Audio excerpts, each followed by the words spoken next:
Hi friends, good morning. দেখুন, আমি আপনাদেরকে একটা বিশাল বড় বৃক্ষজাতীয় উদ্ভিদের কাছে নিয়ে এসেছি। এটিকে বলা হয় স্পন্ডিয়া স্পিনাসা স্ক্রুজ, যাকে বলা হয় বাংলায় আমড়া গাছ। এটি একটি সপুষ্পক উদ্ভিদ। এই যে দেখুন, আমরা দেখা যাচ্ছে, আমরা ধরে গেছে, এখন থোকায় থোকায় ফল ধরেছে। এই গাছটি একটি সপুষ্পক উদ্ভিদ। এটি 20 থেকে 25 মিটার লম্বা হয়। দেখুন এর কাস্টল গুড়িটা কতখানি লম্বা, বিশাল বিশাল আকার একটি বৃক্ষ। এটি অ্যানাকার ডিয়াসিয়া পরিবারভুক্ত একটি উদ্ভিদ। 20 থেকে 30 ফুট লম্বা হয়। এটার যৌগিক পত্র দেখা যায়। যৌগিক পত্র মানে হচ্ছে একটা বৃন্তের উপরে সারিবদ্ধভাবে পাতা দাঁড়ায়, তাকে যৌগিক পত্র বলে। এর যে ফলটা হয়, এটা কষ এবং অম্ল স্বাদযুক্ত ফল।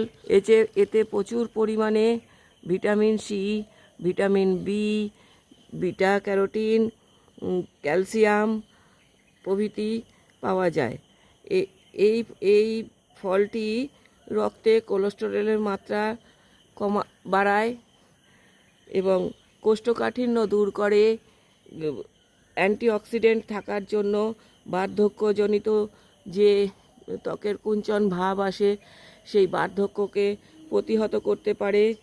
এছাড়াও এটা প্রচুর পরিমাণে আয়রন থাকায় এতে এইটা রক্তাল্পতা দূর করতেও সাহায্য করে। এর ফলটা আসে এই চৈত্র বৈশাখ মাসে ফল আসে এবং এটি হচ্ছে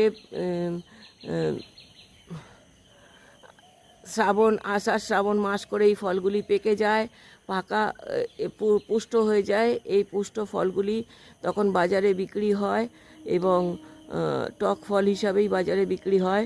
এর পাকা ফলগুলি হচ্ছে সর্দি কাশিতে প্রচুর, কফ সর্দি কাশিতে প্রচুর উঠিয়ে দিতে বা নিরাময় করতে সাহায্য করে। এর পাতার রস বদহজম জনিত রোগ অসুখ সারাতে সাহায্য করে। Thank you for watching. ভিডিওটা ভালো লাগলে অবশ্যই একটা লাইক, শেয়ার, কমেন্ট করবেন। আমার চ্যানেলটাকে সাবস্ক্রাইব করে আমার পাশে থাকবেন প্লিজ।